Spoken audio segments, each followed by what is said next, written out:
ब्रह्मलीन माणिकगिरीजी महाराज व बिरोबा महाराज अखंड हरिनाम सप्ताह 2025। सर्वप्रथम या सप्ताहासाठी उपस्थित असलेल्या सर्व भाविक भक्तांचे सहर्ष स्वागत आणि मनपूर्वक आभार। सद्गुरू ब्रह्मलीन माणिकगिरीजी महाराज यांच्याबद्दल सांगायचं झालं तर त्यांचं नाव हे सुंदर शब्दात सांगते ब्रह्मलीन। ब्रह्मलीन म्हणजे ईश्वराच्या किंवा परमेश्वराच्या प्रेमामध्ये मंत्रमुग्ध झालेला आणि विलीन झालेला। माणिकगिरी, माणिक अर्थात हिरे माणिक मोती आणि अतिशय उच्चतम दर्जाचे असे व्यक्तिमत्व, आणि गिरी म्हणजे ज्याच्या हृदयात माया ममतेचा करुणतेचा अफाट असा पर्वताप्रमाणे गिरीप्रमाणे झरा वाहतो, ते म्हणजे माणिकगिरीजी महाराज। महाराजांबद्दल सांगायचं तर ते मूळचे बीड जिल्ह्यातील पिठी नायगाव या ठिकाणचे 1929 सालचा जन्म आणि किसन देवराम कुडके आणि आई हरणाबाई यांच्या पोटी जन्मलेलं ओजस्वी तेजस्वी पवित्र असं ते बालक। खरंच महाराजांबद्दल सांगायचं तर 32 वर्ष त्यांनी सर्वात महत्त्वाचं म्हणजे दऱ्याखोऱ्यांमध्ये राहून लिंबाचा पाला खाऊन कठोर अशी तपश्चर्या केली। पुढे कालांतराने ते श्री क्षेत्र ताराबाद या ठिकाणी त्यांनी संत महिपती महाराजांची अविरत 45 वर्ष अविरत अशी सेवा केली आणि त्यानंतर कालांतराने श्री क्षेत्र रामेश्वर वरवंडी या ठिकाणी स्थायिक झाले। तिथे मंदिरांची उभारणी केली, भक्तीची अनेक कार्य केली आणि नंतर खळीक अंगणवाडी परिसरातील उमरेश्वर या ठिकाणी स्थायिक झाले आणि 24 जून 2009 साली माणिकगिरीजी महाराज ब्रह्मलीन झाले, समाधिस्थ झाले। एका शब्दात सांगायचं झालं तर निस्वार्थ सेवा। एका शब्दात सांगायचं झालं तर निस्वार्थ सेवा म्हणजे माणिकगिरीजी महाराज। ज्याच्या हृदयामध्ये करुणतेचा झरा वाहतो ते म्हणजे माणिकगिरीजी महाराज।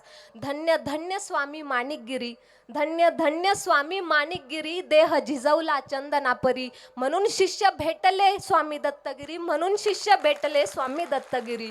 एका हातामध्ये घोंगडी आणि मुखे हरिहरी आणि मुखे हरिहरी, आणि त्यांच्या या कार्याची वात जी काही ज्योत आहे ती अखंड तेवत ठेवण्याचे कार्य कुणी केले असेल तर ते म्हणजे दत्तगिरीजी महाराज। खरंच इवलेशे रोप लाविले द्वारी, त्याचा वेल गेला गगनावरी असं म्हणण्यात कुठेही वावगं ठरणार नाही, कारण एका छोट्याशा रोपट्यापासून त्याचा वटवृक्ष तयार करण्याचं काम जर कोणी केलं असेल त्याचं कारण म्हणजे दत्तगिरीजी महाराज। असं म्हणतात की देवप्रिय व्हावे जगप्रिय होऊ नये, देवप्रिय व्हावे जगप्रिय होऊ नये, कारण देवप्रिय झाले तर जगप्रिय आपोआपच होऊन जाते। आणि याचं उत्तम आणि सुंदर उदाहरण म्हणजे दत्तगिरीजी महाराज। प्रत्येकानं शिकावं महाराजांकडून जगण्याचं तत्व, प्रत्येकानं शिकावं दत्तगिरी महाराजांकडून जगण्याचं तत्व। खरंच शोधूनही सापडणार नाही महाराज तुमच्यासारखं व्यक्तिमत्व, खरंच शोधूनही सापडणार नाही महाराज तुमच्यासारखं व्यक्तिमत्व।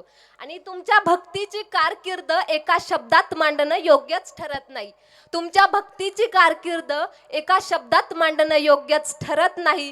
किती करावं कौतुक महाराज तुमचं, कमीच पडेल, शेवटी शब्दच पुरत नाही, शेवटी शब्दच पुरत नाही असे असणारे दत्तगिरीजी महाराज। आणि आज त्यांच्यामुळे हा अखंड हरिनाम सप्ताह 2025 आपल्या दाड परिसरामध्ये, आपल्या दाड गावामध्ये साजरा होतो आहे। याच्यापेक्षा आनंदाची गोष्ट अजून दुसरी काय असू शकते।